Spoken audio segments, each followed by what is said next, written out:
स्वागत है आप सभी का अयोध्या तीर्थ में। तो आज के ब्लॉग में हम लोग अयोध्या से माँ तरकुलहा देवी जो कि गोरखपुर में पड़ता है वहाँ के लिए निकले हुए हैं फैमिली फ्रेंड के साथ में। तो रास्ते में प्रोग्राम बनता है तो हम लोग सुबह निकले होते हैं। तो ये होता है कि विक्रम जोत में अवधेश सिंह ढाबा है तो वहाँ पे कुछ नाश्ता कर ले जाए क्योंकि पेट पूरा खाली था और हम लोग सुबह से उठे हुए थे। सुबह ही क्योंकि दर्शन करना था तो निकल पड़े थे। तो हम लोग अवधेश सिंह जाते हैं वहाँ पे। और ये देखिए हम में से कुछ लोग पाव भाजी, कुछ लोग जो है मसाला डोसा, पर मैं तो सिर्फ जो है एक गिलास लस्सी लेता हूँ क्योंकि हैवी मुझे थोड़ा सा पसंद नहीं है। और ये जहाँ पे हम लोगों ने नाश्ता किया था वो अवधेश सिंह होटल है, ढाबा है। पहले ये छोटा मोटा था लेकिन अब इसमें बहुत बढ़िया हो गया है। तो हम लोग ये रास्ते में लगभग गोरखपुर पहुंचने वाले हैं। ये आप गोरखपुर का नज़ारा देख रहे हैं जहां हम चल रहे हैं। सड़कें काफ़ी चौड़ी हो गई हैं जो कि देखने में काफ़ी अच्छी लग रही हैं। पहले ये वन वे टाइप की थी लेकिन अब देखिए आप दोनों तरफ वह 4 लेन हो गई है। अच्छा, सरकार ने बहुत अच्छा काम किया है, अपनी तरफ से पूरा ध्यान दे रही है सड़कों की व्यवस्थाओं पर। और हम लोग फिर वहाँ से देवरिया रोड पे आगे बढ़ते हैं तो ये देखिए माँ तरकुलहा देवी द्वार, यहाँ पे हम लोग पहुँच जाते हैं। ये जो कि मंदिर से लगभग 1.5-2 किलोमीटर पहले ये द्वार है। तो इस द्वार पे हम लोग पहुँचते हैं, यहाँ हमारी गाड़ी घूमती है और हम लोग अंदर की तरफ अब जा रहे हैं। आप यहाँ का नज़ारा देखिए, तो कॉमन सा है जैसे कि भीड़ भाड़ और मार्केट, बड़ी छोटी सी एक बाज़ार है। और ये मुख्य मंदिर का जो है गेट है, ये तरकुलहा देवी चैरिटेबल ट्रस्ट की तरफ से है। और यहाँ पे जो मुख्य कहानी है शहीद बंधु सिंह की है, जो कि इनकी कहानी हम आपको आगे बताएंगे। और हम लोग गाड़ी पार करते हैं और मंदिर की तरफ जो है बढ़ रहे हैं। और ये रास्ते में हमारी धर्मपत्नी जी हैं, ये प्रसाद, क्योंकि हम लोग माता रानी के दरबार में गए थे तो वहाँ प्रसाद चढ़ाना था तो ये प्रसाद ले लिए हैं। आप देखिए चेहरे पे इनके मुस्कुराहट भी है। और अब हमारे साथ जो फ्रेंड थे वो लोग भी प्रसाद वगैरह लेते हैं। और प्रसाद लेने के बाद हम लोग माता रानी के दरबार में आगे बढ़ते हैं। अच्छा, अपनी अपनी परंपराओं के हिसाब से देखिए यहाँ पे कुछ लोग नाच रहे हैं, कुछ लोग दर्शन कर रहे हैं, कुछ लोग अपनी परंपराओं को निभा रहे हैं। जैसे आसपास के लोग हैं वहाँ पे अपनी अपनी परंपराएं होती हैं। जहाँ तक जैसे कुछ लोग की कुल देवी भी हैं ये। तो हम लोग ये मंदिर के गेट में ऊपर बढ़ रहे हैं। अच्छा, सबसे अच्छा हमें यहाँ पे जो लगा कि जैसे अक्सर आप जाइए तो मोबाइल प्रतिबंधित है, कैमरा चलाना, फ़ोटो खींचना, वो चीज़ें यहाँ पे नहीं थी कि इस तरह की चीज़ें मना हो। जैसे मना होती है तो अंदर की चीज़ें दिखाने में थोड़ा प्रॉब्लम होती है, लेकिन आप देखिए अच्छा हम लोगों ने ऐसा समय चुना था कि ज़्यादा भीड़ ना हो। सुबह सुबह हम लोग थोड़ा जल्दी पहुँच गए थे तो मंदिर में बहुत भीड़ नहीं थी, हालाँकि बाद में भीड़ बढ़ने लगी थी। तो आप देख रहे हैं ये माता जी की जो मूर्ति है, ये देखिए सामने मैं पूरा प्रयास कर रहा हूँ कि आपको देखने को मिले। और आप देख रहे हैं कि ये देखिए, मैं जूम करके भी आपको दिखा रहा हूँ, कितनी शालीन, कितनी सुंदर मूर्ति है। तो पूजा करने के बाद हम लोगों ने एक परिक्रमा की माता रानी के दरबार की। और आप देखिए हम लोग परिक्रमा की तरफ बढ़ रहे हैं, हमारी पत्नी जी आगे बढ़ रही हैं। ये मान्यता का वो है, यहाँ पे जैसे आपकी अपनी कोई मान्यता हो तो आप यहाँ पे एक धागा बांध दीजिए। और कुछ लोग बांधते रहते हैं, मान्यता पूरी होने पे कुछ लोग खोलते रहते हैं। और आप ये देख रही हैं कि कितना बड़ा वो है यहाँ पे पूरा। अच्छा, मंदिर की परिक्रमा करते हुए मेरा ये प्रयास है कि मैं वहाँ की सारी चीज़ें आपको दिखाऊं, जिससे कि अगर आप ना भी जा पाएँ तो चीज़ों को देख के ऐसा आपको महसूस हो कि आप वहाँ पे गए हुए हैं। और इस तरह से हम लोग जो है ये परिक्रमा में एक एक चीज़ें, एक एक व्यू आपको दिखाने का प्रयास कर रहा हूँ। तो धीरे धीरे ये परिक्रमा हो रही है, बहुत सारी औरतें भी आई हुई हैं। और जैसे कुछ लोग होता है एक दूसरे को देखने आते हैं शादी तय होने के लिए, ऐसे भी लोग यहाँ पे आए हुए हैं। तो ये मंदिर की पूरी आप परिक्रमा देख रहे हैं जो कि मैं कर रहा हूँ। और यहाँ पे थोड़ा सा अंधेरा हो जाता है, विजिबिलिटी का थोड़ा सा वो था, लेकिन फिर भी मैं प्रयास कर रहा हूँ कि आपको पूरा दिखाऊँ। और ये देखिए अब हम लोग परिक्रमा कर चुके हैं और धीरे धीरे मंदिर के गेट से बाहर की तरफ बढ़ रहे हैं। जो कि आप देख रहे हैं, वो सामने जो देख रहे हैं आप सीढ़ियाँ हैं। और इस तरह से एक बार हम लोग और दर्शन करते हैं माता रानी का।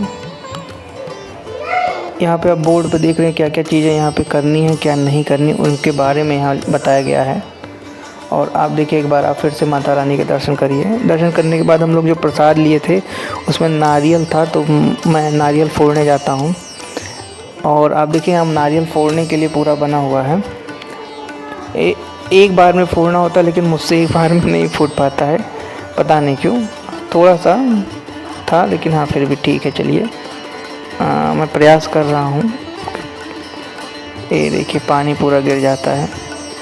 तो सामने वाले मेरे मित्र कहते हैं कि पानी मत गिराइए, वो प्रसाद है, हम लोग उसको लेंगे।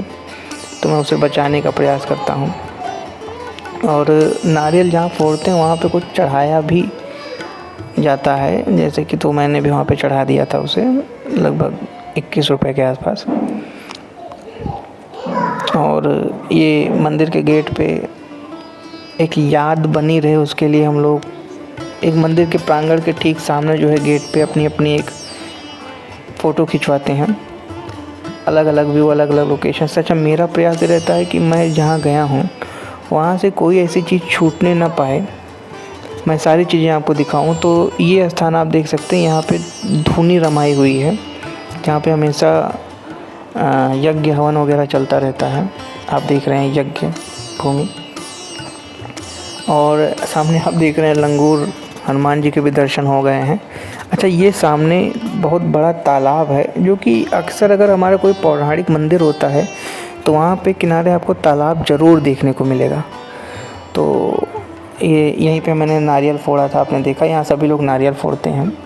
अच्छा, देखा जाए फिर भी जो है थोड़ी सी गंदगी है जो कि आज के, लेकिन ये है कि मंदिर स्वच्छ था, जो कि मुझे बहुत अच्छा लगा। अच्छा, यहाँ पे एक बड़ी परंपरा है, ये यहाँ पे जैसे बकरे की बलि दी जाती है, इस मंदिर का सबसे बड़ा वो चीज़ है। देखिए ये यहाँ पे बलि के लिए बकरा लाए हुए हैं, और इस बेचारे का आज आखिरी दिन है।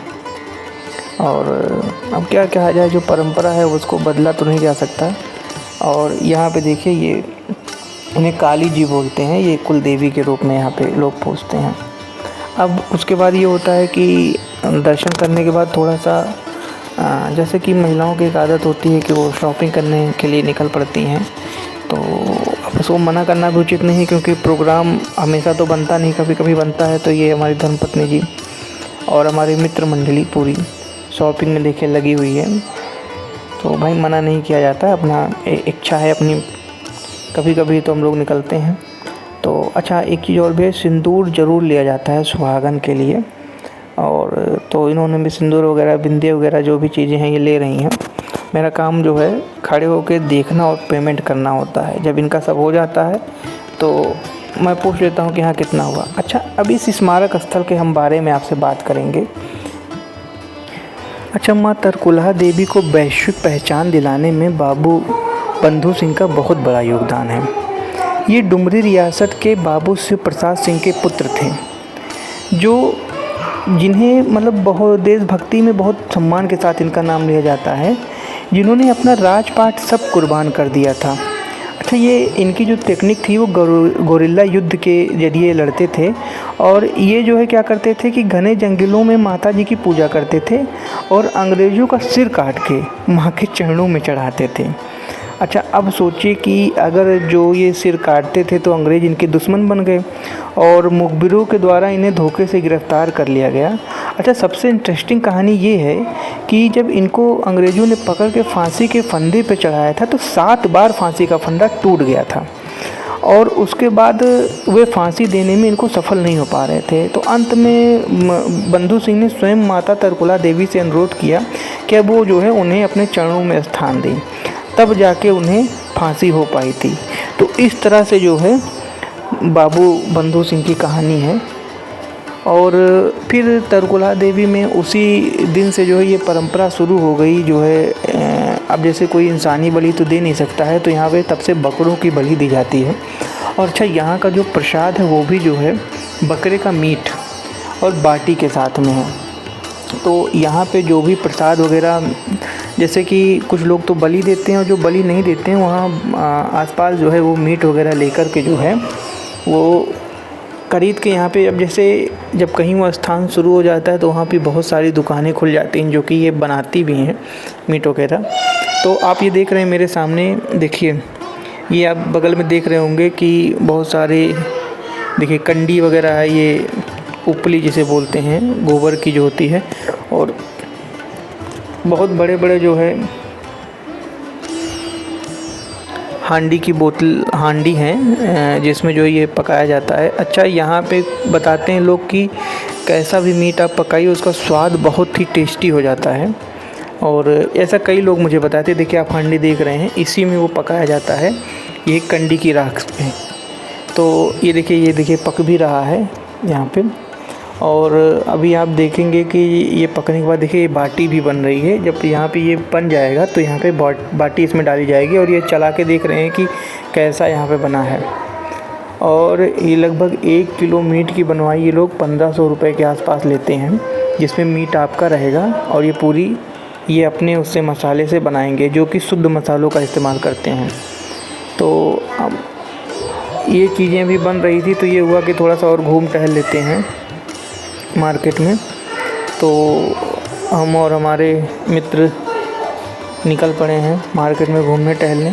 प्रयास ये रहता है ना कि अब पता नहीं फिर कब जाना हो या ना जाना हो, और हम लोग मार्केट से घूम के आते हैं तो ये जो है प्रसाद तैयार हो गया रहता है। देखिए कुछ लोगों को थोड़ा सा बुरा भी लगेगा कि ये कैसा प्रसाद है, लेकिन बस है तो है, ये यहाँ का प्रसाद है माता रानी का, और ये परंपरा जब से शुरू हुई है तब से चलती चली आ रही है, और लोग इसे ही प्रसाद के रूप में इस्तेमाल करते हैं। तो मैं आपको दिखा रहा हूँ, देखिए जूम करके, ये बकरी का मीट और बाटी। तो इस तरह से ये यात्रा हमारी पूर्ण होती है। जय माता कुल्हा।